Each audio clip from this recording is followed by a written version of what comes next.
जय जय राधा रमण हरि बोल, जय जय राधा रमण हरि बोल, जय जय राधा रमण हरि बोल, जय जय राधा रमण हरि बोल, जय जय राधा रमण हरि बोल, जय जय राधा रमण हरि बोल.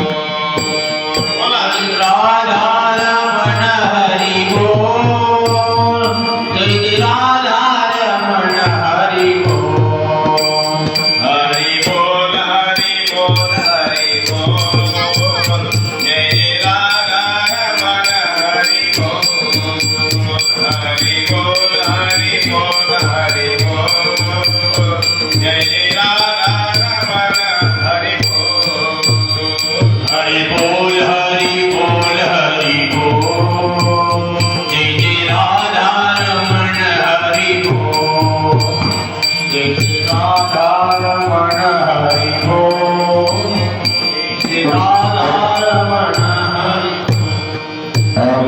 सच्चिदानंद भगवान की जय. गोपाल कृष्ण भगवान. शुक्रदेवडी राजा परीक्षितीला पवित्र पावन मंगलमय जीवाची व्यथा हरण करणारी, जन्म मृत्यूच्या भयंकर सागरातून तारून नेणारी अशी कथा सांगत आहे. शुक्रदेवजी सांगतात की राजा, सगळ नावाचा एक महाप्रतांगी राजा होऊन गेला. कीर्तिमान होता, खूप शूरवीर होता. याच्या मुलांनी पृथ्वी खणून समुद्र बनविला होता. हा सगळ्यात मोठा पराक्रमी होता. देशात परदेशात त्याचा सर्व लोकांचा त्यांनी पराभव केला. गुरूंची आज्ञा झाली की राजा, तो अश्वमेध यज्ञ कर. अश्वमेध यज्ञ करून जर तुझा अश्व परत या ठिकाणी निर्विघ्नपणाने परत आला, म्हणजे तू जगत मोठा झाला असं ठरलं जाईल. गुरूंच्या आज्ञेवरून त्यानं अश्वमेध यज्ञ सुरू करायला सुरुवात केली. यज्ञाचा घोडा डोक्यावरती मस्तकावरती पाठी मारून त्याला सोडला.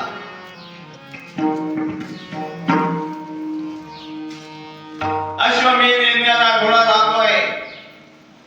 कोणी सत्कार्य करायला लागलं ना की आमच्या इंद्रदेवांचं मात्र पोट दुखायचं.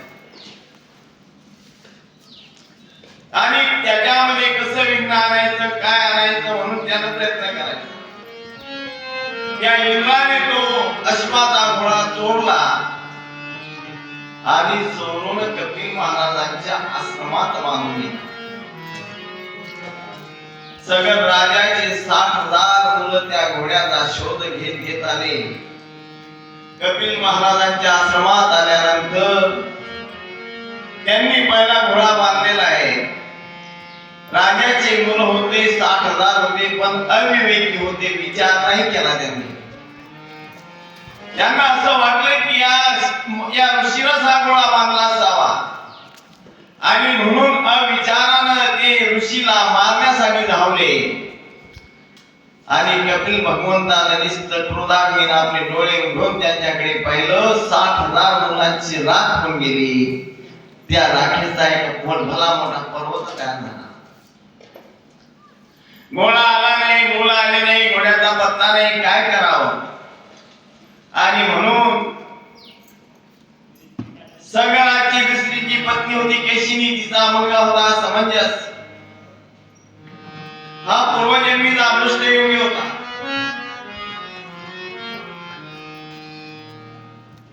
त्या असमंजसाचा जो मुलगा होता अंशुमान, सगळ्यांनी त्याला अश्वाचा पत्ता लावण्यासाठी पाठवलं. शोधत अंशुमान कपिल महाराजांच्या आश्रमावरती आला. घोडा बांधलेला दिसला, पण अंशुमान विद्वान होता. आल्यानंतर त्यानं कपिलजींना नमस्कार केला, साष्टांग दंडवत केला आणि नम्र भावाने बोलला, महाराज, हा घोडा माझ्या आजोबांच्या यज्ञाचा आहे. हा इथे कसा काय आला, कोणी आणला?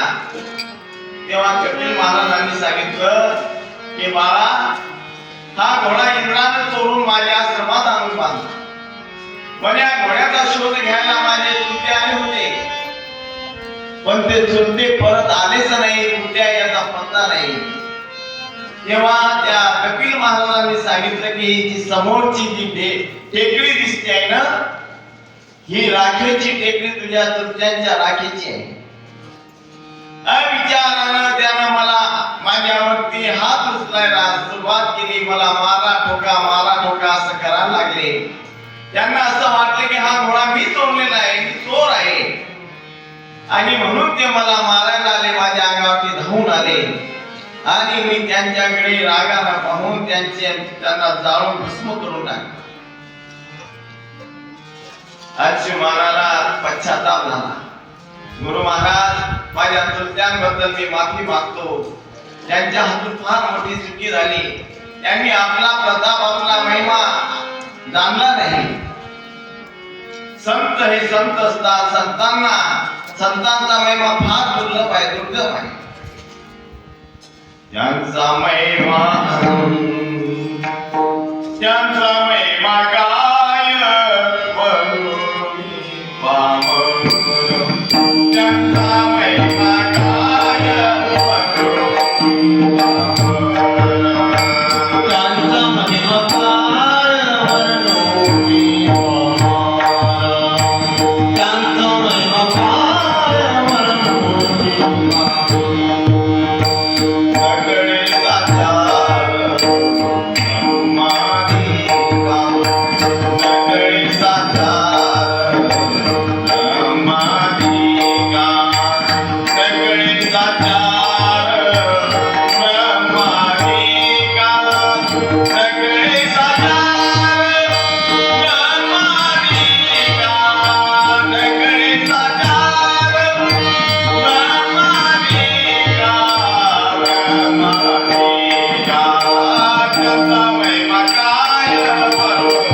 मलाही काय करणार.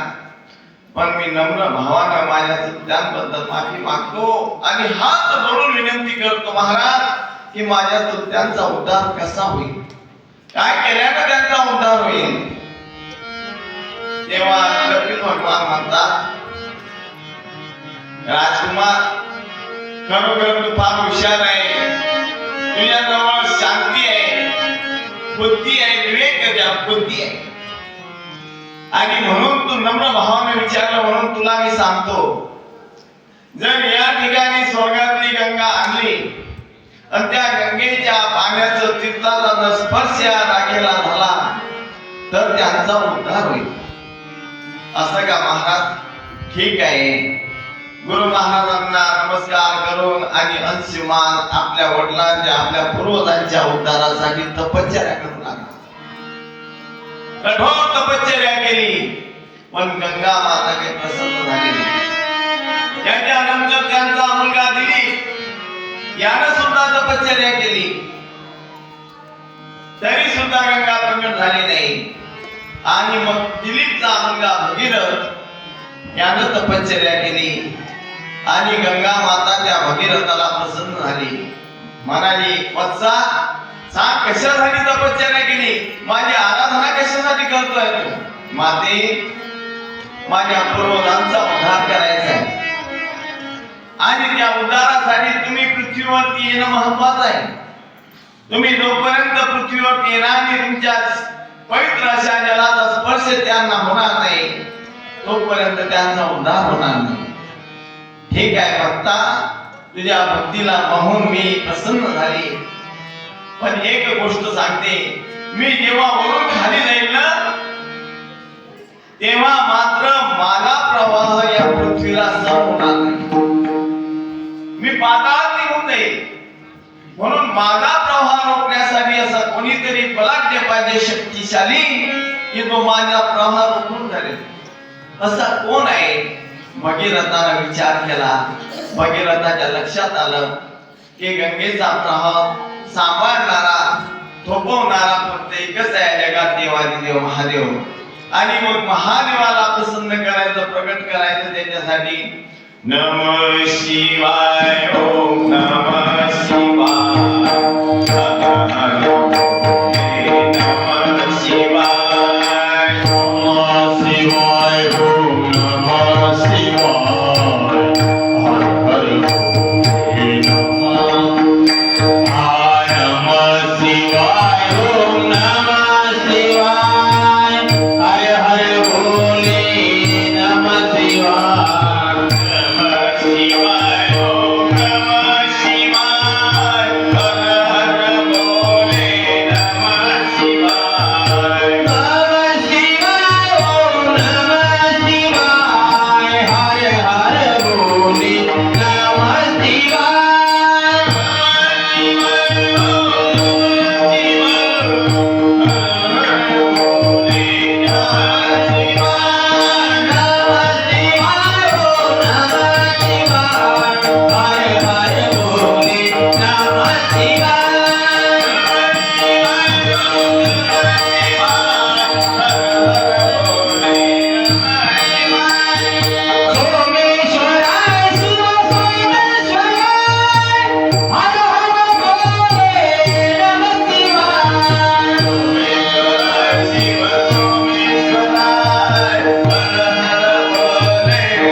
कशासाठी माझी स्तुती करताय, माझं भजन करताय?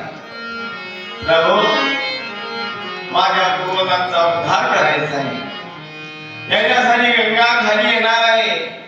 पण गंगा माता म्हणते की माझा प्रवाह सांभाळणारा कोणीतरी शक्तिशाली पाहिजे. आणि असाच प्रवाह सांभाळण्याची क्षमता कोणात असेल तर मला माझ्या दृष्टीनं तुमच्यातच आहे. आणि म्हणून मी तुम्हाला प्रसन्न करण्यासाठी भजन करत होतो. भगवान म्हणाले, ठीक आहे भोलेनाथ म्हणाले. भोलेनाथाने सांगितलं, बोलावला गेला. गंगा माता खाली उतरली आणि भोलेनाथाच्या जटेमध्ये सटकली. खाली काही येईना. परत भगीरथ भोलेनाथाला म्हणता, देवा गंगा आली म्हणून मस्तकाला झाकून धरली. तेव्हा भोलेनाथानं मस्तकावर जटा मोकळ्या केल्या. त्या जटांमधून मग गंगा प्रवाहित झाली. भोले तेरी जटा से बहती है गंगाधारा, भोले तेरी जटा से बहती है गंगाधारा, शंकर तेरी जटा से बहती है गंगाधारा, भोले तेरी जटा से बहती है गंगाधारा, भोले तेरी जटा, हर भोले तेरी जटा से बहती है गंगाधारा, भोले तेरी जटा से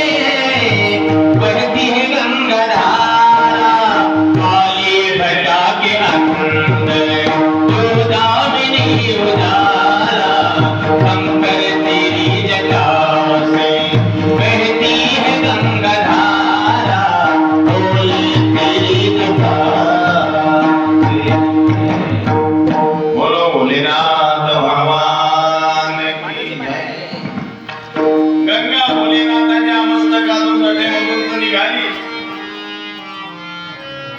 पण एक जन्नू नावाचे महात्मे होते. त्या जन्मूंनी तो गंगेचा प्रवाह जसा आला तसा प्राशन करून घेतला. गंगा आली पण जन्नू नको गंगा प्राशन करून घेतली. परत भगीरथ राजा पुढे कृष्ण उभा राहिला.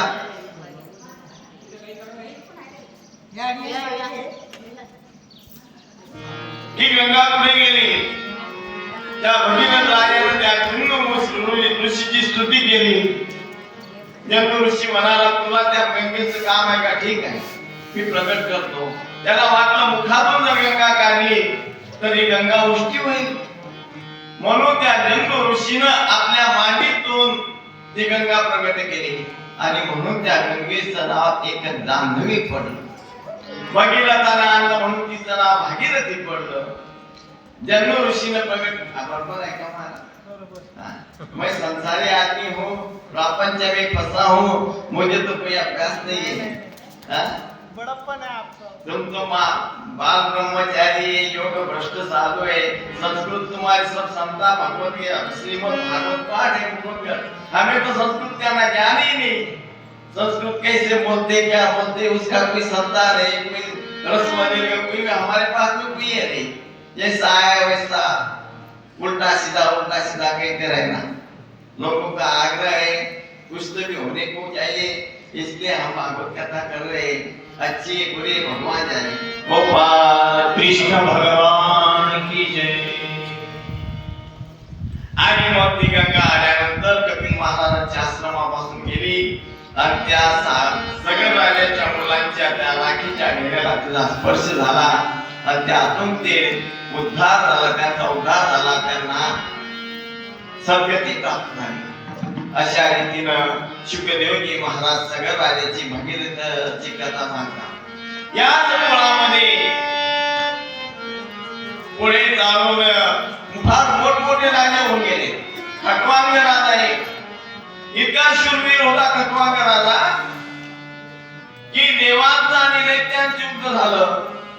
त्यावेळेस दैत्यांनी देवांना हरवलं. देव पराजित व्हायला लागले.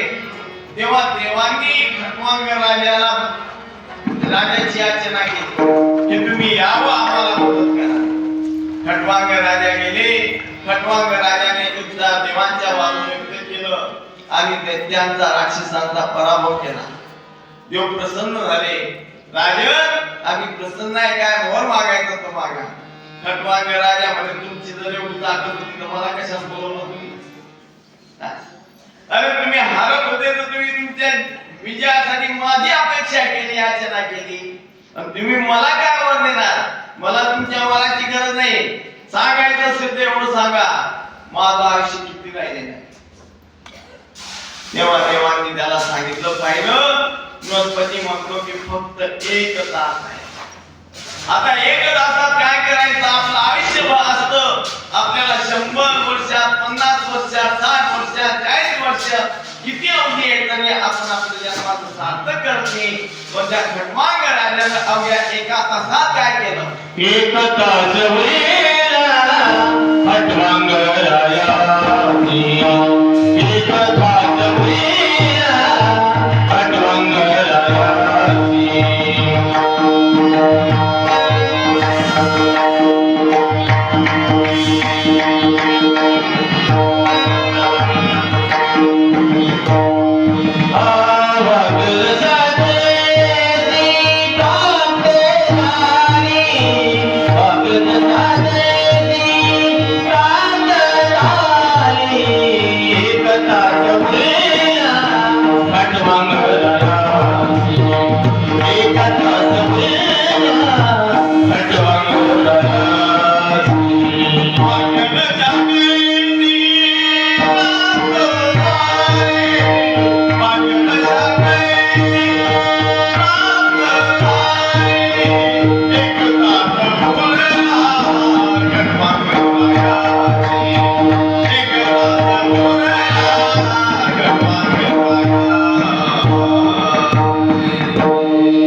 म्हणून माणसानं चिंता करू नये. उलट निर्धार पक्का असेल ना तर एका तासातही उद्धार होतो त्याचा. पण त्यानं निर्धार करायला पाहिजे. निर्धार करायला पाहिजे म्हणजे या संसाराचा सांसारिक विषयांचा त्याग करून आपल्या मनाची ताण त्या भगवंताच्या तारेशी जोडली पाहिजे. आणि त्यावेळेस त्या भगवंताची कृपा होते आणि त्याच्या जन्माचा उद्धार होतो. अशा त्या सूर्यवंशामध्ये हरिश्चंद्र नावाचा एक राजा होऊन गेला. एकापेक्षा एक शूरवीर दानशूर. हरिश्चंद्र राजा एवढा दानशूर होता की विश्वामित्राने त्याला स्वप्नामध्ये भीक मागितली. दक्षिण कोणा विश्वामित्रांना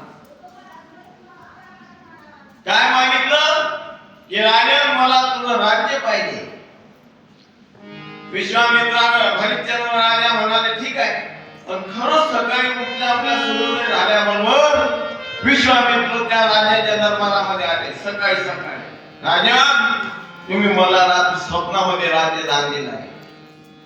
म्हणे दिलाय तर घ्या महाराज मी दिलाय. म्हणे राज्य तर दान दिलं पण दानावर दक्षिणा असल्याशिवाय दान म्हणून होत नाही ना. काय दान आणि दक्षिणा. आता आमच्या इकडे आपल्याकडे काही पद्धत नाही वाटत त्याला अशी किशी आणायची.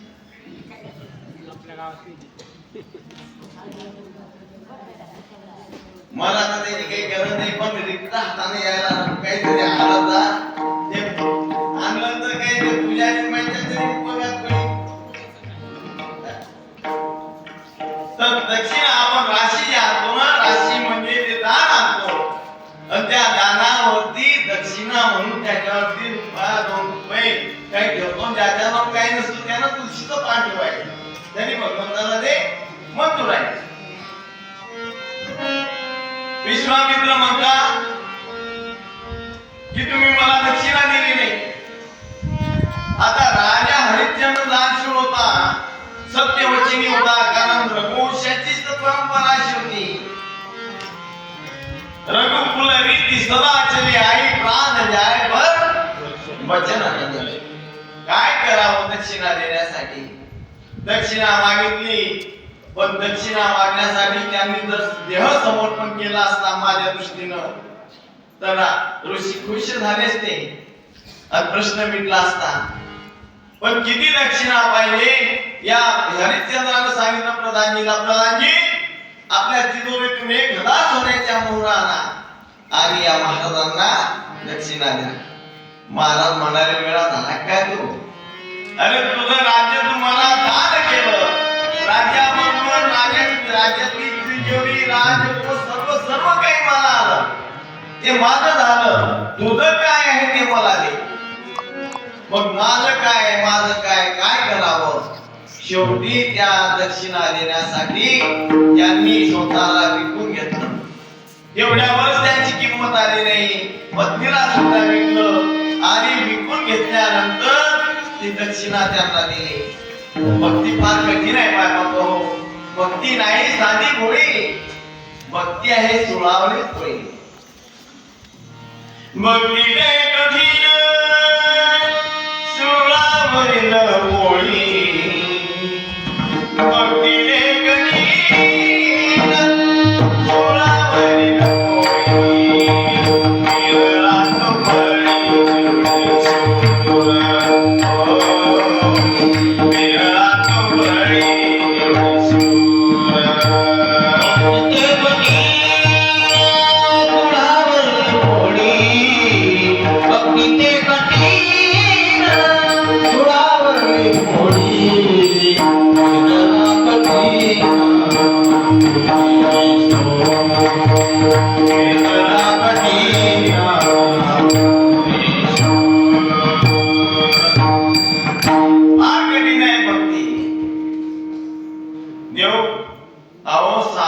फळी मेथीची भाजी घ्यायला गेले तर माणूस खालीवर पाहतो. ते दुडी अशी पाहून पाहतो मला सडेल आहे का. 10 रुपयाची कोथिंबीरीची दुडी असू काय. मग आपण देवाशी नातं जोडतो तर देव काय एवढा साधा भोळा आहे काय का आपल्याला जसा असला तसा पाहतो. विचारतो नाही. आमचे दादा भजन म्हणायचे पाप वर भाग होईल भस्म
राजाला विकून घेतलं. स्मशानामध्ये येणारे जे प्रेत आहे त्या प्रेतांकडून जाण्यासाठी त्यांच्याकडून कर घ्यायचं, तरच प्रेताला अग्नी संस्कार करून द्यायचे. एके दिवशी स्वतःचाच मुलगा सर्पदंशाने मेला आणि स्वतःचीच पत्नी त्या मुलाचा प्रेत घेऊन आली. आणि हा हरिश्चंद्र राजा त्या ठिकाणी पहारा देतो आहे. कर द्या तरच त्या प्रेताला अग्निसंस्कार होईल. त्याची मुलगी काय पत्नी काय म्हणते, हरिश्चंद्र तारामती विनंती करते.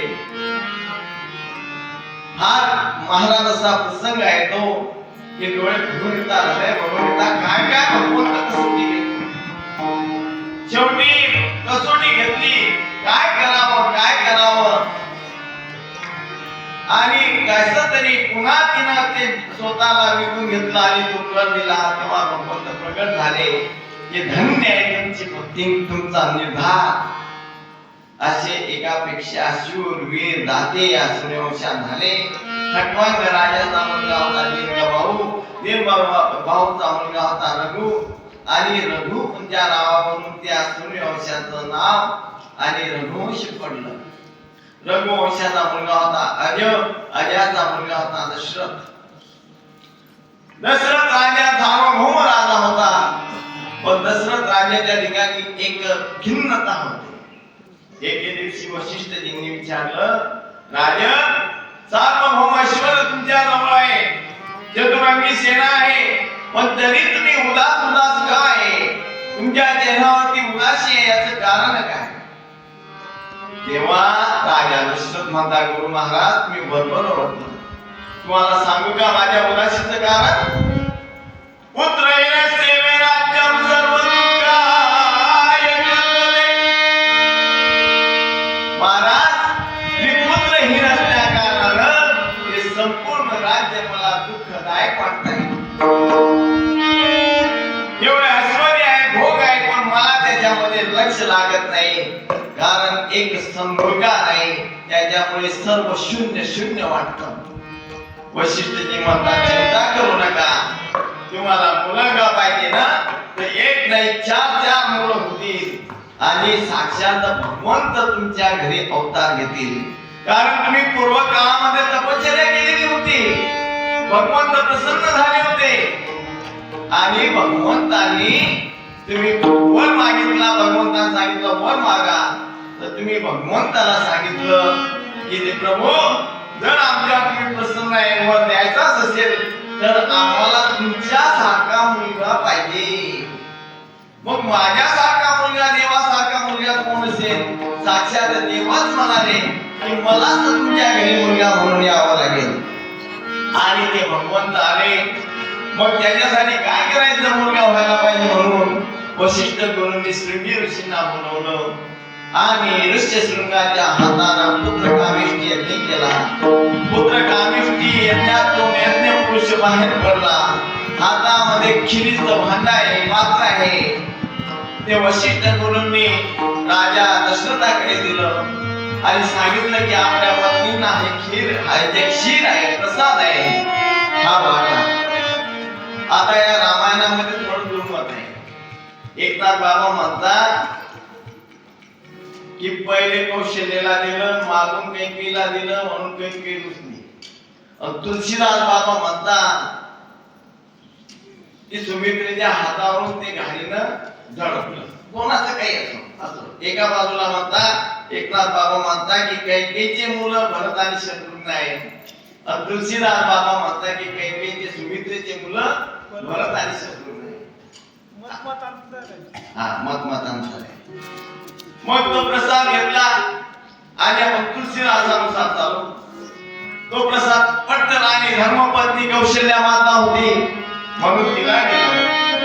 दुसरा भाग कैकेयीला दिला आणि धाकटी राणी होती सुमित्रा, हिला तिसरा भाग दिला. पण सुमित्रेच्या हातात प्रसाद ठेवल्याबरोबर एक घारीनं धडक घातली आणि तो प्रसाद उचलून घेतला. सुमित्रा नाराज झाली. कैकेयी आणि कौशल्या म्हणाली, बहीण नाराज होऊ नको. त्यांनी आपल्यातला थोडा हिस्सा दिला आणि सर्वांनी तिघांनी प्रसाद ग्रहण केला आणि पुढे मग त्या तिघांना त्या गर्भवती राहिल्या आणि चैत्र शुद्ध नवमीचा दिवस आला आणि त्या दिवशी कौशल्या मातेच्या तोंडावरून का ते योसंत होतं भगवंत कौशल्या मातेच्या उदरात होते तर त्या ठिकाणी काय कौशल्या मातेच्या त्या तेजाला काय पाहायचं होतं आणि दुपारचे 12 वाजले नवमी तिथी आहे 12 वाजलेले आहे चैत्र शुद्ध नवमी आहे आणि त्यावेळेस भगवान श्रीराम अनंत कोटी ब्रह्मांड नायिका बालाच्या चतुर्भुज रूपाने कौशल्या मातेच्या पुढे प्रगट झाले बोलो श्यामल रामचंद्र भगवान की जय कौशल्या माता हात जोडते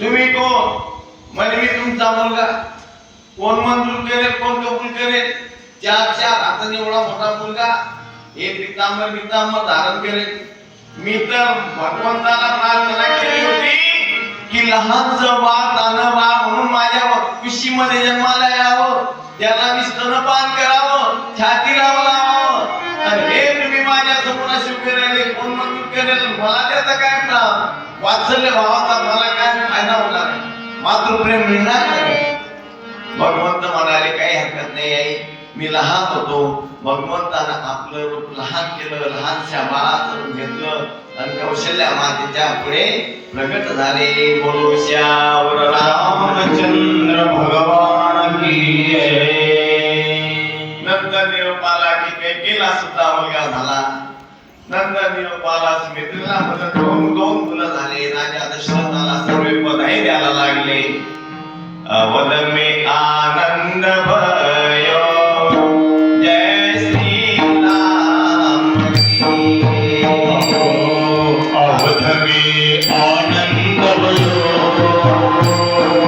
जय सीताराम की अवध में आनंद भयो जय सीताराम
रामकथा एवढी गोड आहे पवित्र आहे 9 दिवस लागतात कथा सांगता सांगता फार गोड आहे रामकथा माणसानं कसं जगावं याचा आदर्श शिकवते आज समाजाला रामकथेची आवश्यकता आहे समाजामध्ये मान मर्यादा राहिल्या नाही ना बाप वडा ना भैया सबसे बडा रुपया कोणी बापाला किंमत देत नाही आईला किंमत देत नाही आणि रामकथा ही माणसाला शिकवते की बापाचा मुलगा असावा तर कसा असावा भाऊ असावा तर कसा असावा बाप असावा तर कसा असावा पत्नी असावी तर कशी असावी प्रजा असावी तर कशी असावी दास असावा तर कसा असावा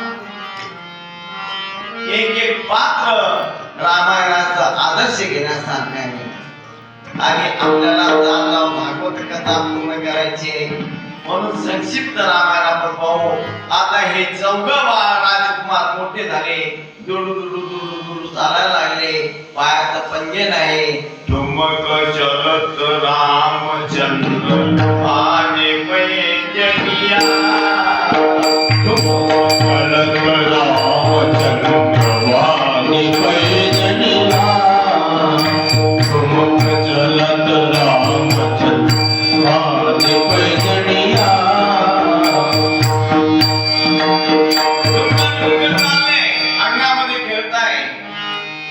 आणि भगवंत श्रीराम फिरत आहे त्या भगवंताचं दर्शन घेण्यासाठी साक्षात भगवान शंकर सुद्धा आले. शंकराने दर्शन घेतलं. काकभूषणी आले. त्या कावळ्याचं रूप घेऊन ते श्रीरामाबरोबर मागे पुढे खेळायला लागले. करता करता करता आता ते थोडे मोठे झाले. राजा दशरथानं मग विचार केला की यांचा उपनयन संस्कार करू आणि यांना गुरुच्या घरी पाठवू. राम भगवान कोण होते? माणसं होते का? साक्षात देवाचे अवतार होते. पण देवाचे अवतार असल्यावर सुद्धा त्यांना सद्गुरूची गरज भासली. कारण सद्गुरु वाचोनी सापडेना सोय, धरावे ते पाय आधी द्यायचे. आम्ही सद्गुरु करत नाही, पुस्तक वाचून आम्ही महाराज बनतो आणि खऱ्या सद्गुरूंना शरण जात नाही. वरच्यावर आम्ही नुसतं गप्पा मारतो मायाशी ब्रह्माशी. पण माया कशाला म्हणता, ब्रह्म कशाला म्हणता, जीव काय, आत्मा काय, शिव काय याची कल्पना नाही, अनुभूती नाही. नुसतं कोण्या पोपट शिकवलेल्या पोपटासारखे बोलतो. पण लक्षात घ्यायला पाहिजे की भगवान श्रीरामासारखे, भगवान कृष्णासारखे जर सद्गुरूला शरण जातात तर आपण शरण जायला काय हरकत आहे. आणि अशा सद्गुरूला शरण जावं, ब्रह्मनिष्ठ आणि ब्रह्मवेत्ता अशा सद्गुरूचा नाश व्हावा की कधी त्याचा हात कोणी पकडायला आला तर येऊन जाय मैदानात, उदे खंडन म्हणतात. अशा सद्गुरूचा हात पकडा. पण आम्ही काय करतो, आम्हाला असं वाटतं आम्ही खूप विद्वान आहे. नाही रे बाबा, ज्ञान तर फार गहन आहे. या सद्गुरु वाचोनी मुद्दा नाही गुणाचा. या सद्गुरु वाचोनी मुद्दा नाही गुणाचा. सद्गुरु वाचोनी मुद्दा नाही गुणाचा. या सद्गुरु वाचोनी मुद्दा नाही गुणाचा. सांगितले नाथम गेले श्रीकृष्ण सुदामा. श्रीकृष्ण सुदामा. वसिष्ठाची शरण गेले ते श्रीरामाच्या. सद्गुरु वाचोनी मुद्दा नाही गुणाचा. या सद्गुरु वाचोनी मुद्दा नाही गुणाचा. सद्गुरु वाचोनी मुद्दा नाही गुणाचा. सद्गुरु वाचोनी मुद्दा नाही गुणाचा. तुकाराम महाराज म्हणतात, तुका म्हणे कैसे आदर हे जन, गेले विसरून खऱ्या देवा. भगवान श्रीराम, लक्ष्मणजी, भरतजी, शत्रुघ्नजी वशिष्ठ गुरूंच्या आश्रमात गेले. आणि आश्रमात गेल्यानंतर राजाचे मुलं होते तरी आज आम्ही जातो, आमच्याकडे गुरुजी येतात. हॅलो गुरुजी, सर आज 3 वाजता यायचं. बरं 3 वाजता येतो. हॅलो सर, आजच्या दिवस आमचं काही काम पण नाही, मुलांचं आज येऊ नका. त्या गुरुजींना विकत घेतले नाही या लोकांनी पैसे. हे नाचवतात त्यांना, आज या नको या, हे शिकवा ते शिकवा. पण अगोदरच्या काळामध्ये रामयुगामध्ये श्रीराम भगवान वनवासात आपल्या वशिष्ठ गुरूंकडे गेले. सळाचा रोण करायचे, पाणी भरायचे, सरपण आणायचे आणि आश्रमात सेवा करायची. कारण सेवा केल्याशिवाय मेवा भेटत नाही. आपण जर म्हटलं की मी न सेवा करता मला हे प्राप्त व्हायला पाहिजे, शक्यच नाही हे प्राप्त होणं. एक जेजपाल नावाचा राजा होता. त्या राजाला जिज्ञासा लागली की ब्रह्म काय आहे. आणि म्हणून त्यानं गवटी पिटवली की जो कोणी मला ब्रह्म काय याचं ज्ञान देईल त्याला मी पाहिजे ते बक्षीस देईल. पण माझी एक अट आहे, लकाब में पाप और ब्रह्म बता. अगर नहीं बताया तो ले हाथ में टिका और खोदो तलाव. कितीतरी त्या धनाच्या आशेनं संत महात्मे आले आणि ते म्हणाले, आल्यानंतर हा म्हणायचा लकाब में पाप ब्रह्म बता. आता एका बाजारातला भाजीपाला आहे का हा याला ब्रह्म म्हणता. हा ब्रह्म असा दाखवून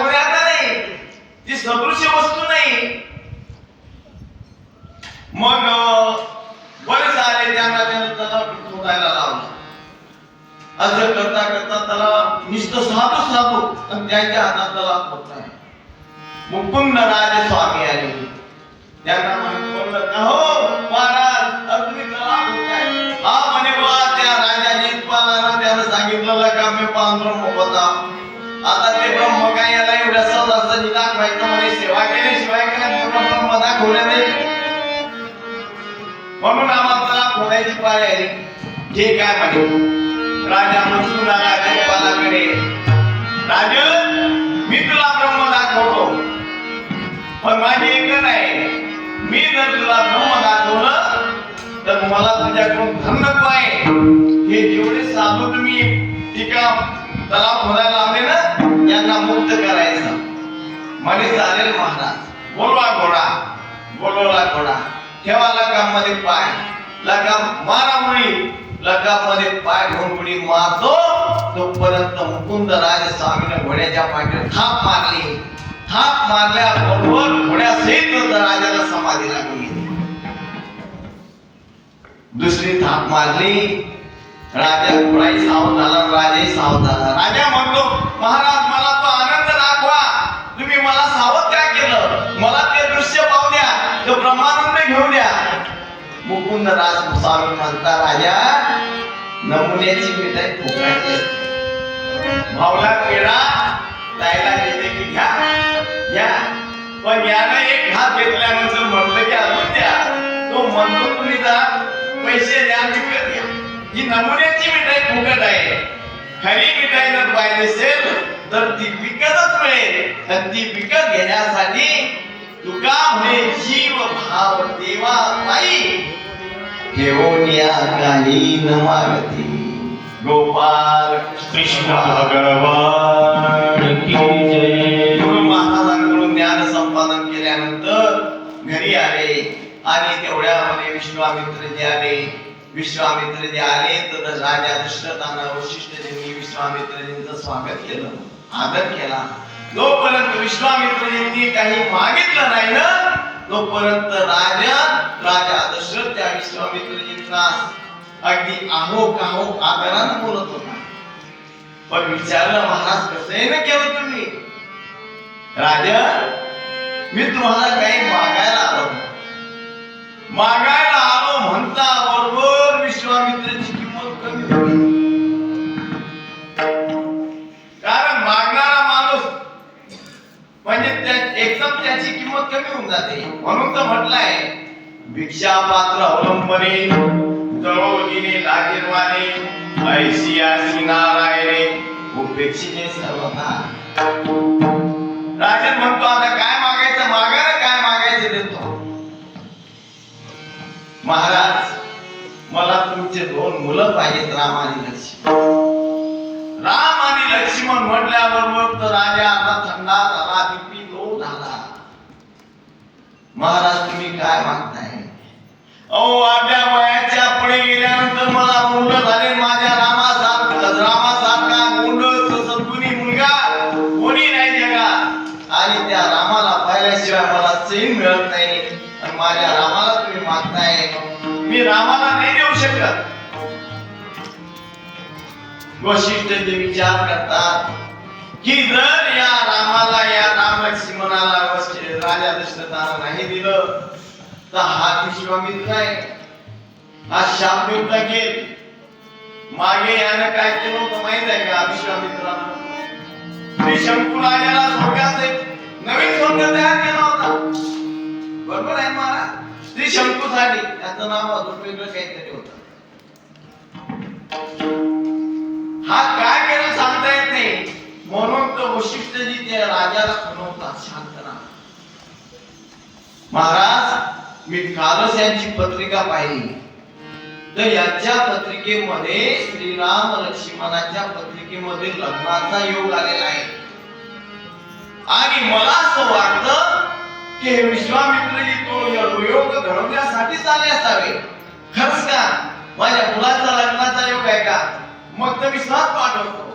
वशिष्ठजींनी सांगितल्यानंतर राजा दशरथ झाले. विश्वामित्राबरोबर राम आणि लक्ष्मण पाठवले. कशासाठी पाठवले? यज्ञाचं रक्षण करण्यासाठी. कारण सुभाऊ मारीच खरदूषण हे जे राक्षस होते हे त्या यज्ञामध्ये विध्वंस आणायचे, यज्ञाचा नाश करायचे. आणि विश्वामित्र पुढे चालताय, म्हणजे गुरु पुढे चालताय आणि त्यांच्या मागे राम लक्ष्मण चालताय. चालता चालता चालता रस्त्यामध्ये त्यांनी त्राटिकेचा वध केला. रामावतारामध्ये पहिली जी मारली गेली रामाच्या हातून ती मारली गेली त्राटिका, आणि कृष्णावतारामध्ये पहिली मारली गेली ती मारली गेली त्राटिकेचा वध केला. यज्ञ आरंभ केला, मारी स्वभावाला सुद्धा मारलं. आणि मग पुढे तेवढ्यामध्ये लग्न पत्रिका आली. मिथिला नगरीवरून जनक राजाची विश्वामित्रजींना बोलावण्यात आमंत्रण देण्यात आलं. विश्वामित्रजी म्हणला की लग्नाचं आमंत्रण आहे, तुम्ही जाताना गुरु महाराज आम्ही तुमच्या बरोबर आलोय, आता तुम्हीच आमचे गुरु महाराज आहे, तुम्ही जिथं जिथं जाल तसं तुमच्या सावलीसारखे आम्ही तुमच्या पाठीमागे, तुम्हाला सोडून आम्ही जाऊ शकत नाही. जनकपुरीकडे निघाले. मार्गामध्ये गौतम ऋषींचा आश्रम भेटला दिसला, आणि त्या आश्रमाच्या बाहेर एक शिळा पडलेली होती, स्त्रीच्या आकाराची शिळा. रघुनाथजी विचारतात, गुरु महाराज ही शिळा बाईच्या आकाराची शिळा कशी काय आणि का झाली, कोण आहे? तेव्हा विश्वामित्रजी सांगतात की ही शिळा कोण आहे, ही अहिल्या आहे, कशी झाली, तिला कसा इंद्र छळला. आणि त्याच्यामुळे गौतम ऋषीने शाप दिला, राघव या शिळेला जरा आपल्या पायाचा स्पर्श केला. रघुनाथजी म्हणतात, गुरु महाराज मला माफ करा तुम्ही, अहो माझ्यासाठी परस्त्री मम माते समान, माझ्या आईसारखी आहे, आणि मी माझ्या आईसारख्या असणाऱ्या स्त्रीला कसाच पायाचा स्पर्श करू, हे माझ्याकडून होणार नाही. विश्वामित्रजी म्हणतात, राजन राजकुमार रामा हे तुला करावंच लागेल. भगवान श्रीराम तयार नाही, पण भगवान श्रीरामांना आता काय करावं, पाय तर लागायला नको. आणि आता उद्धार त्या स्त्रीचा उद्धार तर करायचाच आहे, कारण गौतम ऋषीने उत्साह दिला होता की जेव्हा श्रीरामाच्या चरणाचं रज तुला लागेल तेव्हा तू पूर्ववत श्री होशील. मग भगवान श्रीरामाने आपले चरण वर उचलले, वाऱ्याच्या धुकेनं त्यांच्या चरणाचं रज आणि त्या शिळेला लागलं, आणि त्यातून एक देदीप्यमान श्री अहिल्या प्रकट झाली. दोन्ही हात जोडून भगवान श्रीरामांना नमस्कार केला. अहिल्याचा उद्धार करून ते जनकपुरीला गेले. जनकपुरीला भली मोठे यज्ञ मंडप सजवलेला आहे, अनेक देशोदेशीचे राजे त्या ठिकाणी आलेले आहेत. आणि विश्वामित्रजींनी आपल्या बगीच्यामध्ये, जनकपुरीच्या बगीच्यामध्येच मुक्काम केला. त्या ठिकाणी राहिले असताना, बगीच्यात फिरत असताना सीता देवी आपल्या सखींसहित त्या ठिकाणी आली, आणि फुलं पाखर पकडत आहे, फुलांचा सुगंध घेत आहे. कळत कळत लोकांची नजर एक झाली. सीतेला वाटलं की असाच हाच पती मला भेटला पाहिजे, म्हणून पार्वती मातेची ती आराधना करते. पुढे दुसऱ्या दिवशी लग्न मंडपात गेले. भला मोठा त्या ठिकाणी व्यासपीठ तयार केलेला आहे, मंच तयार केलेला आहे, आणि त्या मंचावरची भगवान शंकराचं धनुष्य ठेवलेलं आहे, जे परशुरामानं राजा जनकाकडे ठेवलेलं. आणि राजा जनकानं त्या ठिकाणी आव्हान केलं सर्वांना, सर्व ऐका सभासद हो, देशोदेशीचे राजे महापराक्रमी शूरवीर हो, माझी मुलगी जेव्हा 5 वर्षाची होती, ही सीता त्यावेळेच्या धनुष्याला दोन्ही पायामध्ये घेऊन घोळा करून फिरत होती. तोच हा भगवान परशुरामांचा धनुष्य या वेदीवरती ठेवलेला आहे. या धनुष्याला उचलून जो प्रत्येच्या लावेल त्याला माझी मुलगी वरमाला धारण करेल. असं सर्वांनी ऐकलं. त्या धनुष्याकडे पाहिले, काय म्हणत त्या सीतेचं रूप पाहत होते. रूप सुंदरी सीता माता जगज्जननी माता, तिच्या सौंदर्याचं वर्णन कोण काय करू शकेल. तिच्या रूपाला पाहून सर्व भाळले. कोणी उठला, इकडे पाहतो तिकडे पाहतो, असं करतो तसं करतो, जातो त्या धनुष्याला उचलायला जातो, पण धनुष्य काही चीज भरे उचलत नाही. चर्वित जातो, खाली येतो, खाली मान घालून परत येतो. दुसरे लोक असतात. असं करता करता करता करता बरेच राजांनी प्रयत्न केला. तेवढ्यामध्ये आकाशातून चालला होता कोण? रावण. रावण म्हणाला एवढा मोठा मंत्री यज्ञ आता मंडप कशासाठी आहे? या पताका तोरण कशासाठी लागले? विमान खाली उतरवलं. पाहिलं तर त्या ठिकाणी तर त्या लग्नाची स्वयंवराची तयारी झालेली. दशमुखी रावण त्या मंडपामध्ये आला. राजा जनक लंकाधीशाला कसा काय विसरला तू? मुलीचं स्वयंवर ठेवलं, तुला लाज नाही वाटली की हा लंकेचा राजा ज्यानं नवग्रहांच्या पायऱ्या केलेल्या आहे तो विघ्नेश्वर भगवान त्याला गाढव बनायला लावलं. 31 कोटी देव माझ्या मंदिशाळेत आहे आणि एवढा ऐश्वर्य संपन्न असणारा मी मला या लग्नाच्या सुमुहूर्तावर बोलावलं नाही. जनक राजा हात जोडला. नाही महाराज तसं नाही. मी तर प्रधानीला सांगितलं होतं की प्राधान्य अगोदर तुम्ही लंकाधीश रावणाला पत्रिका लिहा पाठवा. कोण आहे प्रधानजी? प्रधानजीला बोलवलं. काय प्रधानजी तुम्ही पत्रिका? हा महाराज पत्रिका लिहिली मी आणि एका शिपायाच्या हातात दिली आणि त्याला सांगितलं की लंकाधीश रावणाला देऊन ये. आता प्रधानजी सुटला. शिपाई कोणता शिपाई आहे? शिपायाला बोलवलं. शिपाई थरथर खातो. अरे तू कसल्या पत्रिका आणली? महाराज मी पत्रिका घेऊन आलो पण तुमच्या लंकेच्या मध्ये भला मोठा समुद्र होता. मी म्हटलं की हा लंकाधीश रावणाची एवढी मोठी सत्ता आहे, 33 कोटी देव याला बंदिशात घातले आहे. असा ऐश्वर्य संपन्न हा रावण लंकाधीश राजा. मी त्या समुद्रामध्ये ती पत्रिका घेतली टाकली आणि त्या समुद्राला म्हटलं की सागर महाराज ही पत्रिका जरा लंकापर्यंत तुम्ही पोहोचून द्या. आता त्या सागरानं नाही पोहोचवली त्याच्यात माझा काय दोष? बरं ठीक आहे झालं ते झालं. पण आता मी आलो आहे ना बोलवा सीतेला आणि घालायला लावा माझ्या गळ्यात मान. जनक राजा म्हणतात तसं नाही जमणार. स्वयंवराची अट आहे. या बेदीवरती जे धनुष्य आहे ना या धनुष्याला उचलायचं पत्त्यांच्या लावायची. जो कोणी लावेल त्याला माझी सीता मान अर्पण करेल, पती म्हणून ग्रहण करेल. याने 19 हात पाठीवर ठेवले महाराज. सर्व राजे पाहता लंकाधीश घुसले ना गेले त्या ठिकाणी. एक हात लावला जमलं नाही, दुसरा लावला, करता करता 20 लावले आणि भगवान इकडे ते सीता माता पार्वतीची प्रार्थना करते आहे. माते पार्वती या दैत्यापासून मला वाचव, याच्यापासून मला वाचव. त्या पार्वतीनं आपल्या शिवगणांना सांगितलं सर्व जाऊन गुप्तपणाने त्या धनुष्यावर जाऊन बसले. यानं उचललेली सातानं कसा तरी तोंडापर्यंत धनुष्य आला आणि तेवढ्यामध्ये धाक त्याच्या अंगावर पडला.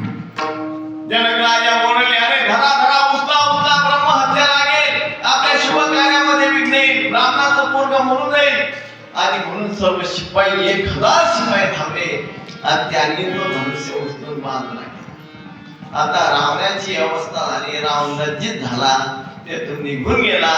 रावणाची ही अवस्था झाली. कोण उठणार आहे मग तिथे? गाव तुम्ही उठला नाही माहित होते न्याय स्वयंवर काय नहीं सीता तो मेरी बेटी जैसी है, मैं आशीर्वाद देने आया था. कोणी सुटायला तयार नाही. शेवटी जनक राजा म्हणायला लागला की या जगामध्ये कोणी आता पुरुष राहिला नाही का? मर्दाना सर्व काय नपुसक आहेत का? परशुरामाने क्षत्रिय ही पृथ्वी केली, आता याच्यामध्ये कोणी क्षत्रियच उरला नाही का? राघवाच्या विश्वामित्राच्या बाजूला इकडून एका बाजूला राघव होता, एका बाजूला लखनजी होते. लखनजी शेषाचे अवतार फाम करा डोळे लाल करताय, नाक फुगवताय. जरा मुंह संभाल के जबान संभाल के बात करो. इस थोड़ी होश का राज तिलक यहाँ होने के बाद में आप नपुंसक कह रहे. भगवान श्री राम म्हणता रे लखन शांत बैस. लखनला दाबलं. विश्वामित्रजी म्हणतात श्रीरामांना खुणवता, श्रीराम उठता. सीतामाता श्रीराम जशी उठता तशी सीतामाता परत पार्वती मातेची प्रार्थना करते. माझे धनुष्याला तुला सारखा हलकं करून टाक. भगवान श्रीराम जाता सहज धनुष्य उचलता त्याला वाटून पत्त्यांच्या लावणार तेवढा कान दिशी आवाज होतो आणि धनुष्याचे 2 तुकडे होता. बोलो श्रीराम भगवान की जय. सीता माता पुढे येते आणि भगवान श्रीरामाच्या गळ्यामध्ये माळ टाकते. मग आता श्रीरामाचं तर स्वयंवर झाला, पण लग्न मग ठरायचं. मार्गशीर्ष शुद्ध पंचमीची तिथी काढली. दुसरी मुलगी होती मांडवी, तिलाही द्यायचं. दुसरी मुलगी होती श्रुती कीर्ती आणि उर्मिला. 4 मुलींना 4 भावांना द्यायचं. पण एक आश्चर्याची गोष्ट अशी आहे शिवकुमार महाराज की एवढ्या राजांना बोलवलं, पण राजा जनकानं अयोध्याधीश राजा दशरथाला का म्हणून दिलं नव्हतं? एक माझ्या मनात शंका आहे.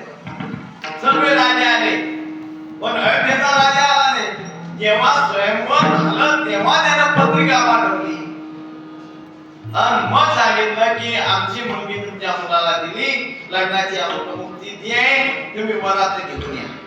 आले 4 भावांना 4 मुली दिल्या.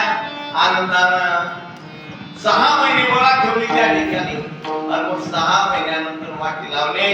अयोध्येला गेले. अगदी आनंदानं सुखानं सर्व संसार करू लागले. एके दिवशी राजा जनकानं दाढी करत असताना आशामध्ये पाहता पाहता पाहता त्यांच्या कानावर लक्ष गेलं आणि कानावरचा एक केस पांढरा झालेला पाहिला. आणि मग राजाने विचार केला की हा केस मला सांगतोय की आता तुझी वय झाली, आता तू याच्यातून निवृत्त हो आणि हा राज्य कारभार आपल्या मुलाच्या हातात दे. लगेच राजाने निर्णय केला. गुरु महाराज वशिष्ठ जवळ गेले. गुरु महाराज माझी अशी इच्छा आहे का आता मी राज्यवैभवाचा त्याग करावा, राज्याचा त्याग करून माझ्या मुलाच्या स्वाधीन हे राज्य करावं आणि मुलगा कसा राज्य कारभार करतो हे पाहून आता मी वानप्रस्थ अवस्था स्वीकारावी. कारण वानप्रस्थी करी संयोगी वियोग, संयोगात वियोग करायचा. गुरु महाराज म्हणाले निर्णय फार चांगला आहे महाराज, कोणती तिथी पाहिजे पहा तुम्ही मुहूर्त. वशिष्ठजी म्हणतात की आता मुहूर्त कोणता पाहायचा, राज्याभिषेक होण्याचा नाही, वाल्मिकीने लिहिलेला आहे ते तर घडणारच आहे, पण आता राजाला काय सांगू. मग वशिष्ठजी म्हणतात की महाराज ज्या दिवशी श्रीराम भगवंताचा राज्याभिषेक होईल तो सुमुहूर्त, म्हणजे असं जर आहे तर मग उद्याच्या दिवशी आपण करू. समुद्राचं पाणी 4 समुद्राचं पाणी वगैरे आला. इकडे सुमंत नावाचा जो प्रधान होता तो म्हणे महाराज मी अगोदरच आणून ठेवलं, सगळ्या तीर्थांचं तीर्थ आणलेलं आहे, समुद्राचं तीर्थ आणलेलं आहे, राज्याभिषेकाची तयारी उद्या जरी झाली तरी काही हरकत नाही. वशिष्ठजींना सांगितलं की श्रीरामाकडे जा आणि त्याचं काय नियम आहे, काय व्रत उपवास करायचा ते तुम्ही सांगा. संध्याकाळी वशिष्ठजी श्रीरामांच्या महालामध्ये आले. वशिष्ठजी आलेले पाहून श्रीराम धावत गेले. गुरु महाराज माझ्या महालात का आले, मला आज्ञा केलीस तर मी आलोच, तुम्ही बोलवलं असतं तिथे. ठीक आहे आले, खरोखर मी धन्य झालो, माझा महाल धन्य झाला की गुरु महाराज माझ्या घरी आले. वशिष्ठजींनी त्यांना सांगितलं की उद्याच्या दिवशी राज्याभिषेक होणार आहे, पण विधीचा निर्णय वेगळाच होता. रात्री बाबांना सांगितलं की इकडे राज्याभिषेकाची तयारी झाली, तिकडे देव थरथर कापायला लागले. मीटिंग झाली, रामाचा राज्याभिषेक जर झाला तर आमची सुटका कधी होईल, आमचा वादी कोण होणार आहे.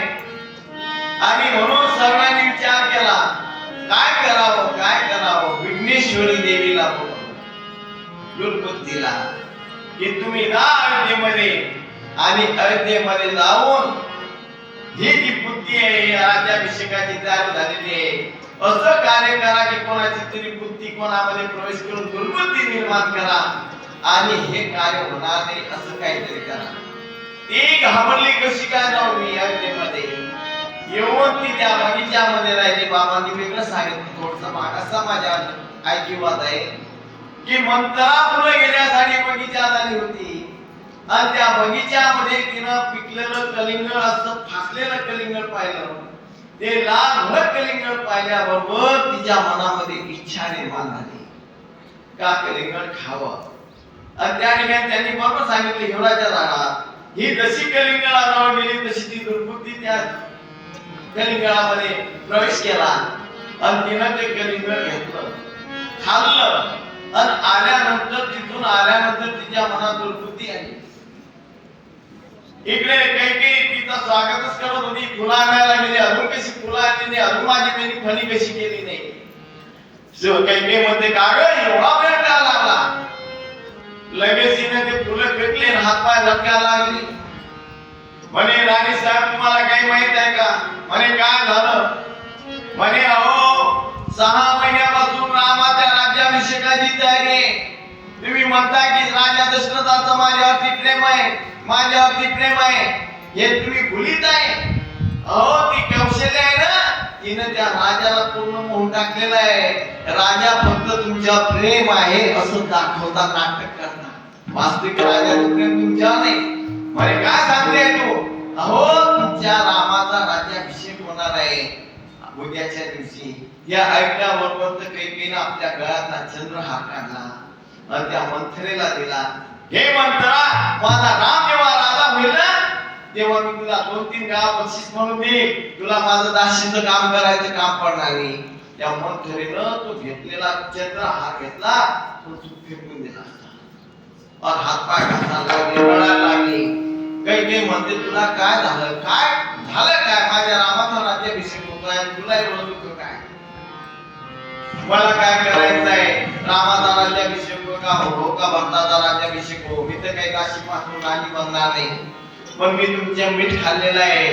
तुम्ही मला तुमच्या माहेराहून तुमच्या सोबत घेऊन आले आणि तुमचं वाईट मला पाहत नाही असे बेशुद्ध पडून बडबडत आहे ते.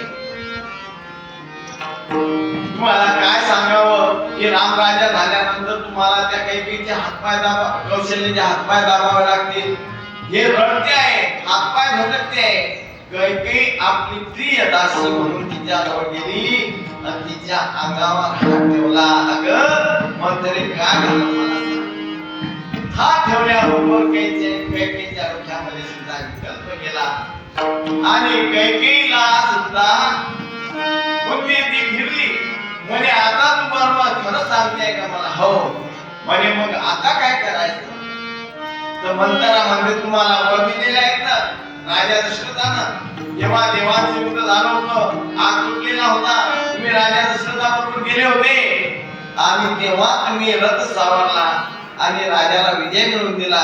राजा प्रसन्न होऊन तुम्हाला वर मागायला सांगितलं होतं. तुम्ही तो वर घेऊ म्हणून ठेवलेला आहे, तो वर मागून घ्या. पण राजा येतील ना तसं सहजासहजी नाही वर मागायचा. वर मागण्यासाठी अगोदर हे कपडे पहिले तर ह्या कुंकूची सुट्टी करून टाका, डोक्यावरचं कुंकू पुसून टाका, हे गळ्यातल्या माळा मंगळसूत्र पोता फेकून द्या, काळे कपडे धारण करा आणि गोपभवनामध्ये जा. गोपभवनामध्ये गेल्यानंतर राजा येईल, कैकेयी कुठे आहे, माझी प्राण सखी कुठे आहे, माझी प्रियतमा कुठे आहे असं म्हणेल तर आम्ही सांगू की गोपभवनात गेले. राजा बोलेल तर लवकर बोलायचं नाही. राजा तुम्हाला सांगेल, आगावरती पुस्तकात पास करून सांगेल, पण राजाला बोलायचंच नाही लवकर. आणि मग राजाला जेव्हा शपथ येईल की माझ्या रामाची शपथ काय झालं तेव्हा सांगायचं. फार रामायण फार फार गोड कथा आहे महाराज, माझ्या फार आवडीचं आहे. पण आता आपल्याला इकडे जायचं आहे, चला जाऊ द्या. राममूर्तीने वर मागितले. श्रीराम भगवान वनवासाला निघाले, बरोबर लक्ष्मणजी निघाले, सीता माताही निघाले. चित्रकूटात पहिल्यांदा सिंगपूरला गेले. त्या ठिकाणी सिंगपूरचा राजा निषादराज यानं श्रीरामांचं स्वागत केलं. त्या ठिकाणी शिसमच्या वृक्षाखाली गवताचा बिछाना करून श्रीराम लक्ष्मण सीता माता झोपले आणि लखनजी आणि निषादराज त्या ठिकाणी पहारा देत आहे.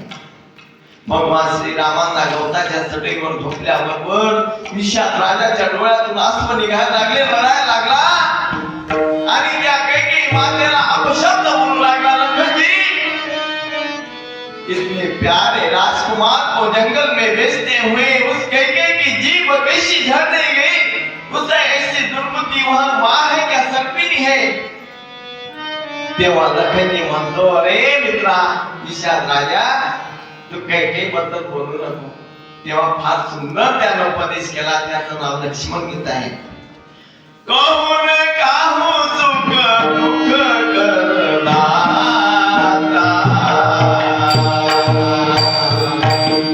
निज कृत भोग परम समभागा. राम सिया राम जय जय राम. राम सिया राम जय जय राम. अरे मित्रा, कोणीच कोणाला सुख देत नाही, कोणीच कोणाला दुःख देत नाही. आपल्या कर्माचं फळ ज्याला त्याला भोगावं लागतं. हे श्रीरामांना कर्माचं फळ भोगायचं आहे. आणि म्हणून तू काही मातेला दोष देऊ नको. लखनजी त्याला समजावतात. कोणी नदी पार करून आणि केवळ प्रसंग फार गोड आहे. तिथून ते जातात. निषाद राज त्यांच्या सोबत जातो. चित्रकूटावरती जातात. निषाद राज एक झोपडी तयार करून देतात. त्या ठिकाणी लखनजी श्रीरामजी आणि सीताजी त्या ठिकाणी राहतात. त्या जंगलात ते कोळी भिल्ल जे शिकारी आहेत, क्रूरवृत्तीचे आहे, पण भगवान श्रीरामांचं दर्शन घेऊन त्यांची वृत्ती सुद्धा बदलून गेली. ते फळं आणून द्यायचे, फुलं आणून द्यायचे, भगवान श्रीरामाची सेवा करायचे. इकडे माहित पडलं सुमंत जेव्हा आला, निषादराज परत आला, तेव्हा त्या सरळ नदीच्या किनाऱ्यावरती, तमसा नदीच्या किनाऱ्यावरती आणि रथ उभा आहे आणि रथाचे घोडे दुखलेले आहेत आणि त्या डोळ्यातून आसू गाळत आहे आणि चित्रकूटाच्या मार्गाने पाहत आहे. आणि सुमंत प्रधान हा त्या रथामध्ये पेशवत पडलेला आहे. निषाद राजानं पाहिलं, सुमंताला सावध केलं आणि सुमंताला घेऊन अयोध्येमध्ये आले. सुमंत म्हणाले, रात्र झाल्याशिवाय मला जाऊ देऊ नको. रात्री गेले राजाच्या महालात. राजा कुठे आहे? जेव्हा राजा सुमंत निघाले होते तेव्हा राजा कैकेयीच्या महालात होते. पण श्रीराम भगवान निघाल्यानंतर राजा कौशल्या मातेच्या महालात गेले. सुमंत भेटले.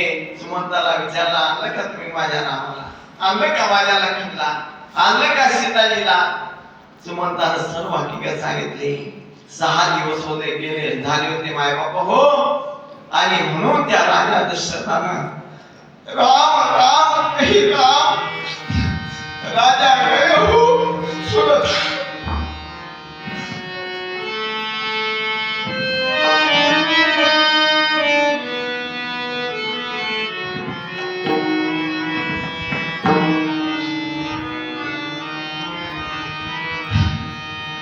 राजा आपल्या रामाच्या वियोगामध्ये 6 वेळा राम राम म्हटलं आणि आपली ज्योत सुद्धा मारली.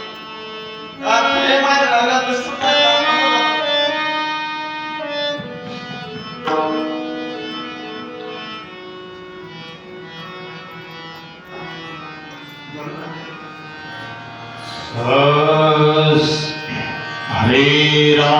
हरे राम राम राम हरे हरे. हरे कृष्ण कृष्ण कृष्ण हरे हरे.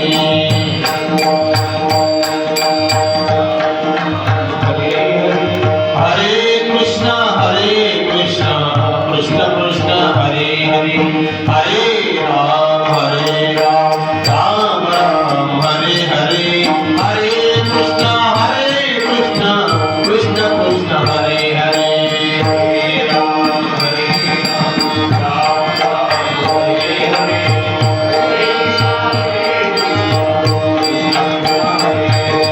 हरे राम राम राम हरे हरे.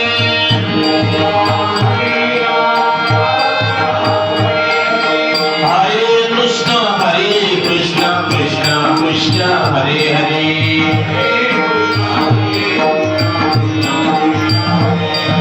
हरे राम राम राम हरे हरे. हरे कृष्ण कृष्ण कृष्ण हरे हरे.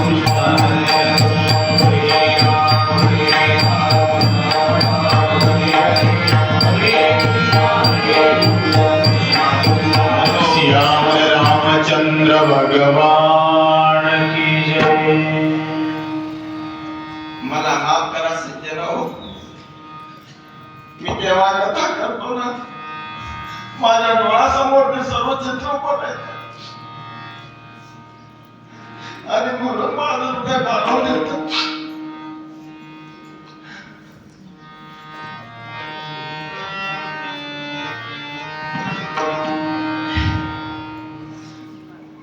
राजा दशरथ गेल्यानंतर त्यांचं प्रेत कढईमध्ये ठेवतात. ते राजा शिपायांना पाठवून रथ घेऊन मामाकडे पाठवतात. परत शत्रुघ्न मामाकडे असतात, त्यांना घेऊन येतात. आल्यानंतर भरताला पाहून अयोध्येचे लोक तोंड फिरवत आहेत, द्वेषाने त्याच्याकडे पाहत आहेत. म्हणतो की जे लोक मला नमस्कार करायचे, माझं स्वागत करायचे, आज ते माझ्याकडे पाहून तोंड फिरवत आहे. काय झालं? वापस शिकून मिळत होत. आकाशात घाला गिरत्या घालत होते, गिडार बोलत होते. काय झालं असेल, काय झालं असेल? रथातून खाली उतरले, जाऊन पाहतात त्या आईनं पांढरे कपडे घातलेले आणि तशा अवस्थेमध्ये भरताला हे माहीत पडल्याबरोबर सोन्याच्या ताटामध्ये पंचामृत घेऊन आले आणि भरताची आरती घातली. भरताला आईकडे पाहिलं, कपाळाला कुंकू आहे, पांढरे कपडे दिसलेले आहेत. माझा दादा कुठे? माझे बाबा कुठे? अरे भरता, तुझी औषध करू दे बेटा, मला थोडीशी गडबड झाली होती. पण या मंथरेनं तेच गडबड सुधारली. तर घरामध्ये महालामध्ये मी तुला सर्व हकीकत सांगते. भरताला कळून चुकलं, मंथरेने काहीतरी गडबड केली म्हणून शत्रुघ्नाला लाथ मारली. काही सांगितलं की मी 2 वर मागितले आणि एका वरानं रामाला वनवासात पाठवलं, दुसऱ्या वरानं तुझ्यासाठी राज्याभिषेक आधी मागितलं. हे ऐकल्याबरोबर भरताचा क्रोध अनावर झाला. चांडाळीने असा वर मागत असताना तुझी जीभ धरून का गेली नाही? माझ्या रामाला वनवासात पाठवलं, तू माझी आई नाही, माझी बहिणी नाही, धिक्कार असो तुला, असं म्हणून तिथून निघाले. कौशल्या मातेच्या भागात गेले. कौशल्या मातेने भरताला सावरलं, बेटा दुःख करू नको, अरे हे सर्व विधिलिखित असतं, आईला दोष देऊ नको. मग आता राजाचं अंतिम संस्कार करायचा आहे, राज्याभिषेक करायचा आहे. राजा झाल्याशिवाय अंतिम संस्कार केला जात नाही. भरताला सांगितलं की तुम्ही राजे व्हा, राज्याभिषेक करा. भरतानं सांगितलं, जाहीर सभा बोलावली की जी वेल विषारी वृक्षाची आहे, त्या वेलीला कधी अमृताचे फळ येणार आहेत का? ही माझी आई कैकेयी म्हणजे एक विषारी वृक्षाची वेल आहे आणि त्या वेलीला आलेला मी एक फळ आहे, विषारी फळ आहे. माझ्यापासून तुम्ही सुखाची अपेक्षा करता, प्रजाजन हो, मी त्या योग्यतेचा नाही. राजा श्रीराम भगवानच होईल. मी 14 वर्षाचा वनवास मी स्वीकारेन आणि श्रीरामांना घरी राज्याभिषेक करेन.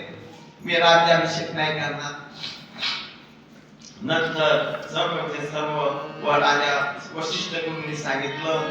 राजाचा अंतिम संस्कार झाला, जशी क्रियाविधी झाली, उत्तर कार्य झालं. आता राजा भरत म्हणायला लागले की आम्ही सर्व मला जायचं आहे चित्रकूटावरती भगवान श्रीरामांना आणायला. सर्व प्रजाजन म्हणाले आम्ही येतो, वशिष्ठजी म्हणाले आम्ही येतो. सर्व लोक अयोध्यावासी निघाले, तिन्ही राण्या सुद्धा निघाल्या आणि भरत पायी चालायला लागला. लोकही पायी चालायला लागले. शेवटी कौशल्या मातेने सांगितलं की भरता, अरे तू रथात निघास, हे काही श्रीराम गेल्यापासून यांनी काही खाल्लं नाही, कोण अंशन केलाय, कोण व्रत केलाय आणि म्हणून दुराधार वैस म्हणजे हे लोक सुद्धा आपल्या वाहनावर बसतील अशा रीतीने ते चित्रकूटाकडे गेले. तिथे गेल्यानंतर त्यांनी भरताना भगवंताला माफी मागितली. भगवंताला जेव्हा माहित पडलं की आपले बाबा गेले आहे, त्या ठिकाणी त्यांनी श्राद्ध पिंडदान वगैरे केलं, तर्पण केलं आणि भरताना भगवान श्रीरामांनी भरताला समजावलं की भरत, मला माहित आहे की हा जगात माझ्या भरतासारखा कोणी भाऊ नाही, पण मी तुला वचन देतो, आईने मागितलेल्या वचनाच्या एका वचनाची पूर्ती तुला करायची आहे आणि एका वचनाची मला पूर्ती करायची आहे. आपल्या वंशाची रीत आहे रघुवंश रघुकुल रीती सदा चली आई, प्राण जाय पण वचन न जाई. अरे आपण जर वचन मोडलं तर आपल्या बापाला दुःख होईल, त्याला नरकात जावं लागेल. त्या बाबांना असा वचन दिलेलं होतं, आपण त्यांची आज्ञा पाळली नाही आणि म्हणून आपल्याला वचन पूर्ती करायचीच आहे. भरत म्हणाला तुम्ही नाही येत तर मला काहीतरी आधार द्या की त्या आधाराने मी जीवन जगेल. म्हणून भरताना भगवान श्रीरामांनी आपल्या पायातील पादुका काढल्या आणि भरताला दिल्या. भरताने ते आपल्या मस्तकावर धारण केल्या. भरत अयोध्येमध्ये आले, पादुकांचे राज्याभिषेकावरती स्थापना केली. नंदीग्रामामध्ये वनवासाचं रूप घेऊन वनवासी जीवन त्या भरतानं जगलं आणि राज्यकारभार केला. इकडे बरेच दिवस चित्रकूटावरती राहिले आणि मग तिथून निघाले. ऋषी मुनींनी सांगितलं इकडे दंडकारण्यामध्ये जा. त्या ठिकाणी अनेक ऋषी साधू संतांचं दर्शन घेता घेता आशीर्वाद घेता घेता दंडकारण्य म्हणजे नाशिक क्षेत्रामध्ये पंचवटीला ते आले. त्या ठिकाणी झोपडी बांधून राहू लागले आणि अगदी त्या ठिकाणी बसून बरेच दिवस चालले. कितीतरी राक्षसांचा वध भगवंताने केला आणि एके दिवशी त्या ठिकाणी श्रीराम भगवान सीताजी आणि लखनजी बसलेले असताना त्या वनामध्ये शूर्पणखा आली. शूर्पणखेनं त्या श्रीरामांचं रूप पाहिलं आणि त्या रूपावर ती भांडली. वास्तविक शूर्पणखा ही विद्वान झालेली होती, पण तिने एक सुंदर तरुणीचं रूप घेतलं, कुमारिकेचं रूप घेतलं आणि ती त्या ठिकाणी आली. मो सम नारी तो तुम सम पुरुष, या जगात कोणी नाही. मी पतीच्या शोधामध्ये निघाली होती, पण तुम्हाला पाहिल्यानंतर आज मला वाटलं की माझ्या योग्यतेचा पती आम्हाला भेटलाय, म्हणून माझ्याशी लग्न करा. श्रीराम भगवान म्हणाले की ही माझी भाग्य आहे, मी लग्न केलेलं आहे. मला तुला लग्न करायचं असेल तर तो उपस्थित आहे ना, तू माझा भाऊ आहे लग्न त्याच्या जवळ जा. लखनजी लखनजी जवळ गेली. लखनजी म्हणता की राजा किती बायका करू शकतो, मी सेवक आहे, सेवकाची बायको तुला कसं मिळणार आहे. ती परत इकडे येते आणखी म्हणते की हिच्यामुळे तुम्हाला माझ्याशी लग्न नाही करत ना, त्या सीता मातेला खाण्यासाठी धावते. भगवान श्रीराम त्या शूर्पणखेच्या पाठीवरती लिहून देतात, म्हणे तुला काही मारू नको, लखनजी तुझ्याशी लग्न करेल. ती परत लखनजीकडे जाते. लखनजी तिच्या पाठीवर ते ठेवून वाचतात आणि लखनजी आपलं खड्ग घेऊन तिचं नाक आणि कान कापून टाकतात. ती आपल्या भावांजवळ जाते रडत रडत. तिचे भाऊ कोण राहतात, मारीच आणि सुभाऊ. त्या ठिकाणी जाते आणि मारीच्या सुभावाला सांगते, बरोबर आहे का, खर विषय मारी स्वभाव विद्यावेच्या वेळेसच ते श्रीरामाने हे केलं होतं. आता हे खर आणि ऋषभ यांना सांगते. भगवान श्रीरामाला मारण्यासाठी खरदूषण येतात, पण भगवान श्रीराम त्यांना सुद्धा मारून टाकतात. ही मग त्या ठिकाणी लंकेमध्ये येते. लंकेमध्ये सांगते रामाला, दादा अरे सुंदर स्त्री आली, मी तुझ्यासाठी पत्नी म्हणून आणायला गेली, पण तिच्या बरोबर असणारे जे दोन माणसं आहेत ना, मानव त्यांनी माझी अशी अवस्था केली. त्या रावणाला उलटी शिरी देऊन आणि रावणाच्या दिशा फिरवली. रावणाला वाटलं, वास्तविक हे सर्व रावणाला माहित होतं. रावण एवढा मूर्ख नव्हता. रावणानं नारदाला विचारलं होतं की माझा उद्धार कशानं होईल, मी काय केलं म्हणजे माझा उद्धार होईल. तर नारदानं सांगितलं होतं की तुझा उद्धार होईल, पण तो भगवान श्रीराम अवतार पुरुष रूपाने अवतारी झालेले आहे. असं काही कर की ज्याच्यामुळे भगवान श्रीराम तुझ्याशी युद्ध करतील आणि तुला मारतील. मग असं काय केलं म्हणजे भगवान श्रीराम माझ्याशी युद्ध करतील? वास्तविक सीता मातानी आहे हे रावण देऊ शकत नव्हता. पण पंचवटीमध्ये भगवान श्रीरामानं काय केलं की असली सीता होती तिला सांगितलं तू आता मुक्त होऊन जा आणि छाया सीता त्या ठिकाणी होती. गोपाल कृष्ण भगवान की हे जय. रावणाला सर्व माहित होतं. पण जसं श्रीरामाने नाटक केलं तसं रावणानं सुद्धा नाटक केलं. पहिली त्या सांगण्यावरून रावण आले त्या ठिकाणी येऊन पाहतात तर लखनजी त्या ठिकाणी आहे. वारिश मामाला सांगितलं होतं की तुम्ही मला मदत करा, आश्रमापासून भगवान श्रीराम दूर जातील असं काहीतरी करा. वारिश मामा म्हणाले की आता मी अगोदर विश्वामित्राच्या यज्ञामध्ये विध्वंस करायला गेलो, त्या ठिकाणी ते लहान लहान राजकुमार पाहिले होते. मी यज्ञामध्ये विध्वंस करायला जाणार तेवढ्या त्या श्रीरामानं मला बिना आनीचा बाण मारला होता, बिना टोकाचा. त्या बिना टोकाच्या बाणाने मी उडालो ते समुद्राच्या काठावर येऊन पडलो.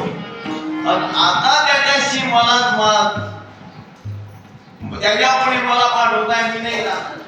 रावण म्हणतो मामा रामाच्या हाताने नाही मरायचं तर मग माझ्या हाताने मरा. माणिक मामा विचार करतो की या दुष्टाच्या हाताने मरून मला अधोगती प्राप्त होईल आणि मला जर रामानं मारलं तर मला संगती प्राप्त होईल. आणि म्हणून मारिश मामा भगवान श्रीरामांना त्या रावणाच्या कार्यासाठी तयार झाले. बोलो श्याम रामचंद्र भगवान की जय. श्रीराम जय राम जय जय राम, श्रीराम जय राम जय जय राम, श्री राम जय राम जय जय राम, श्री राम जय राम जय जय राम, राम जय राम जय जय राम, श्री राम जय राम जय जय राम.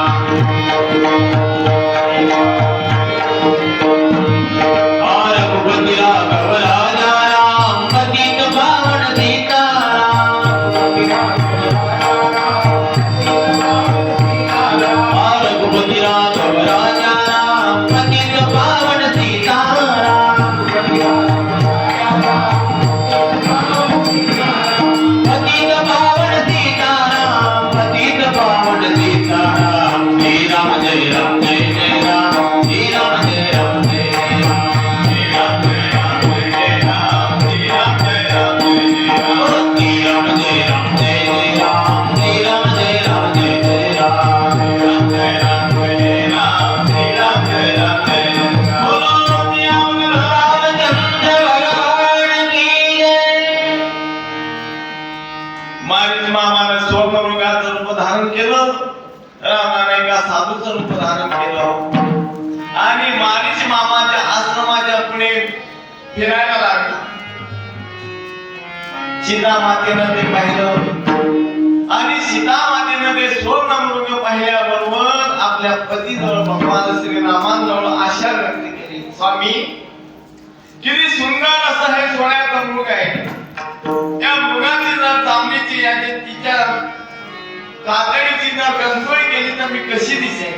बघा महाराज हिनं अयोध्येच्या राजवैभवाचा त्याग केला, हिनं मिथिला नगरीच्या राजवैभवाचा त्याग केला. तिला तरी त्या सुवर्ण मृगाच्या कंसोळीची अपेक्षा कशी तयार होईल? पण काय दिला भगवंत करता? सीता माता म्हणते स्वामी माझी इच्छा आहे की या हरणाला मारावं आणि याच्या कातड्याची थोडीशी घालावी, कंचोळी तयार करावी. भगवान श्रीराम म्हणाले काही हरकत नाही. त्या मायावी हरणामागे श्रीराम पळताय, हरिण मागे पाहताय पुढे धावताय, मागे पाहताय पुढे धावताय, खूप लांबवर घेऊन गेले आणि भगवान श्रीरामांनी आपला बाण सज्ज केला आणि निशाणा धरून बाण मारला.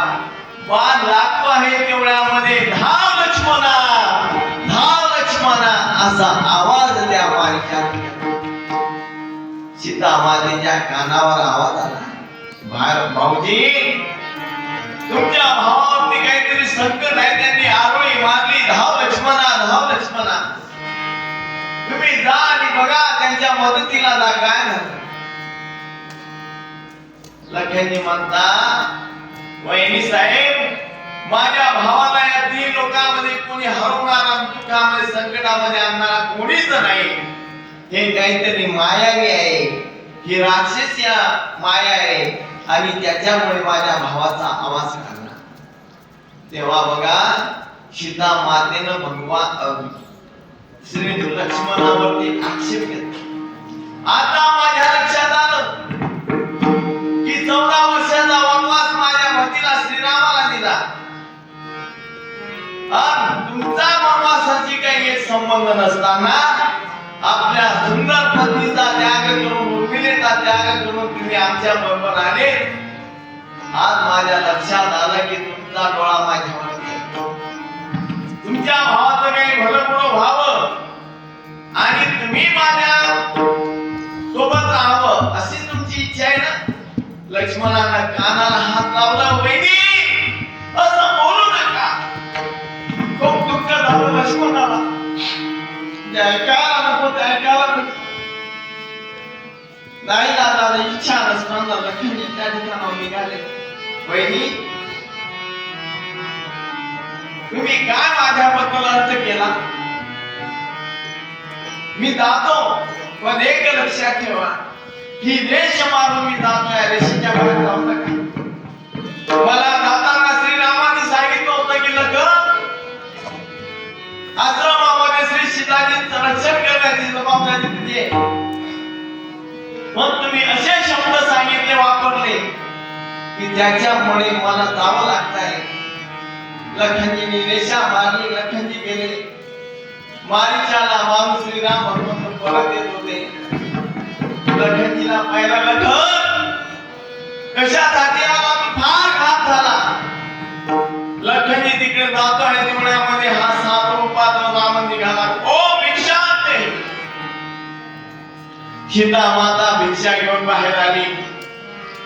रावण म्हणतोय रेषेच्या बाहेर ये. सीता माता म्हणते नाही. रावण म्हणतो मग मी चाललो. सीता माता जाणकार होती की अतिथी आलेला आहे, साधू आलेला आहे आणि मेणूक गेली. या अतिथी ने सुकृताची संपत्ती. अतिथी वापस जायला नको, विमुख जायला नको म्हणून त्या सीता मातेनं नाविलाजानं ती रेषा ओलांडली. रेषा ओलांडल्याबरोबर रावणानं आपलं पोट धारण केलं. सीता मातेला उचललं आणि विमानात बसून घेऊन गेले. लखनजीला श्रीराम म्हणता, लखन तू यायला नको होतं रे. मी तुझ्यावरती जबाबदारी टाकली होती, तरी तू का आला? चला, जे झालं ते झालं, जाऊन पाहू. जाऊन पाहता तर त्या ठिकाणी सीता नाही. कुठे गेले माझी सीता?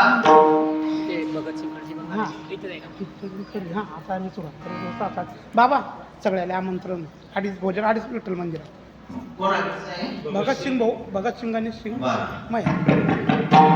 ऐका, मी विसरून जाईल पुढे. 6 वाजता कथा अटकली. हरिपाठ झाला म्हणजे याच ठिकाणी सर्व श्रोत्यांनी थांबायचं आणि भगतसिंग, गणेशसिंग हे परदेशी यांच्याकडचा अन्नदान आहे. त्यांच्या त्या अन्नदानाचा, त्या प्रसादाला ग्रहण आपण करावं ही आमची विनंती. बोलो श्यावर रामचंद्र भगवान की जय. सीता आश्रमात नाही. श्रीराम भगवान करायला लागले, लखन तू काय केलं रे? मी तुझ्यावर जबाबदारी टाकली होती आणि तू तिला सोडून आला.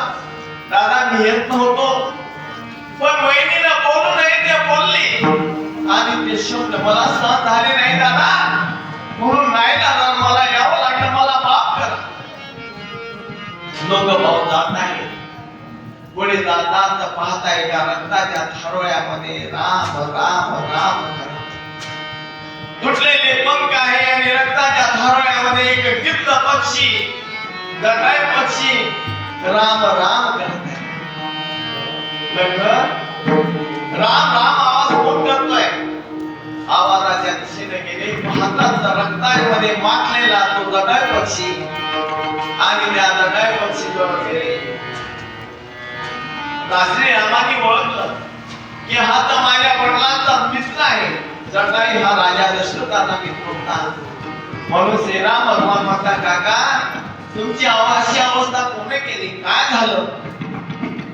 तेव्हा भगवान गणय पक्षी श्रीरामाला म्हणतात, रामा, अरे त्या रावणानं तुमच्या भारेला कपटानं घेऊन गेले. ती हाय रामा करत होती. त्या सीता मातेचा जीव वाचवण्यासाठी मी त्या रावणाची युद्ध केली. त्यानं कपटानं आपल्या खड्गानं माझे दोन्ही पंख छाटले आणि तो सीता मातेला घेऊन गेला. धन्य आहे तो गणय पक्षी की गिद्ध पक्षी असल्यावर एका स्त्रीच्या अब्रू वाचवण्यासाठी आपल्या प्राणाची आहुती देतो. आणि आमच्या समोर आज आमच्या माता भगिनींना लोक छळतात आणि आम्ही भागल्यासारखे करतात. एसटी मध्ये जा, यात्रेमध्ये जा, तर नालायक कोण त्या पोरींच्या कोणी केस ओढते, कोणी काय करतं, कोणी काय करतं. रेल्वे मध्ये जा आणि आपण पाहत राहतो आपल्यापेक्षा ते गिद्ध चांगलं. गिद्ध जटाय म्हणजे काय? गिधाड पक्षी. राम भगवान म्हणता की माझ्यासाठी, माझ्या भारेसाठी तुम्ही आपल्या प्राणाची आहुती दिली. जी मानी राजा दशरथाला भेटली नाही, त्या मांडीवरती त्या जटायला आणि सांगितलं, काका, अहो तुम्ही माझ्यासाठी आपल्या देहाची कुर्बानी केली. मी तुम्हाला नव जीवन देतो, नव तारुण्य देतो, तुम्हाला जीवन पुन्हा जिवंत करतो. तेव्हा तो जटाय पक्षी फार सुंदर म्हणतो,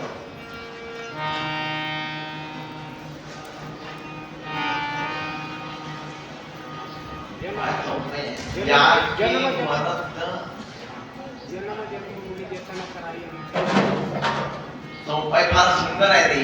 त्याचा अर्थ सांगतो मी.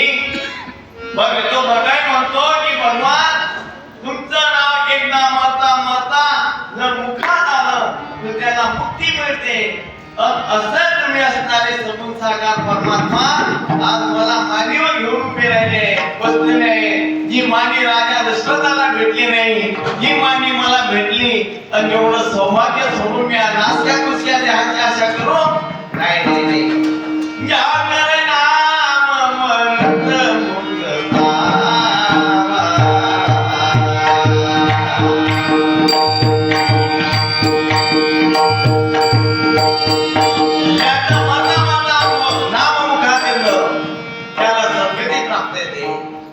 सो मम गोचर लोचन आगे, राखुनाथ देह येही लागे.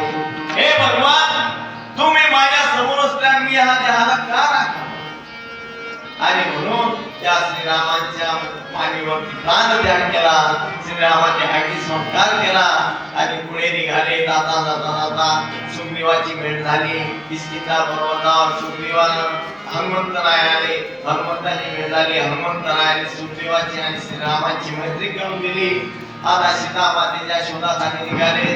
किष्किंधा पर्वतावर जाता जाता सीता मातेने दागिने टाकलेले होते.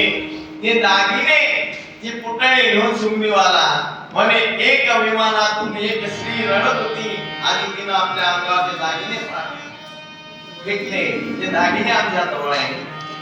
तर भगवान श्रीराम त्या लखनजीची परीक्षा घेण्यासाठी लखनजीला विचारला, लखन, हा चंद्र हा तुझ्या बहिणीचा आहे का? लखनजी म्हणतो, दादा, मी चरणाशिवाय कधी मुळात पाहिलंच नाही, तर मी चंद्रहार कसा म्हणतो? चंद्रहार ओळखला नाही, हातातल्या मांग्या ओळखल्या नाही, पाट्या ओळखल्या नाही, पण पायातले केवळ जेव्हा दाखवले, हा हे माझ्या बहिणीचे. कारण मी रोज दर्शन घेत होतो तर माझं लक्ष याच्या हातात. काय मर्यादा होती महाराज. 14 वर्षा 13.5 वर्षापर्यंत एका ठिकाणी राहिल्यावर त्या लखनीनं त्या सीता मातेचं मुख पाहिलेलं नव्हतं. धन्य आहे तो लखन, धन्य आहे ते रामायण. गेले वानरांच्या सहाय्यानं लंकेवरती स्वारी केली. लंकेच्या भयंकर युद्ध झालं. लंकेमध्ये जायचं कसं म्हणून नीळ आणि निळ्याच्या सहाय्यानं सेतू तयार केला. सेतू तयार करून लंकेत प्रवेश केला. त्या ठिकाणी अगोदर हनुमंतरायांना पाठवलं होतं सीता शोध घेण्यासाठी. हनुमंतरायांनी उद्धार केली. त्या ठिकाणी विभीषणाची हनुमंतरायांची भेट झाली. विभीषणाने सीता मातेला पत्ता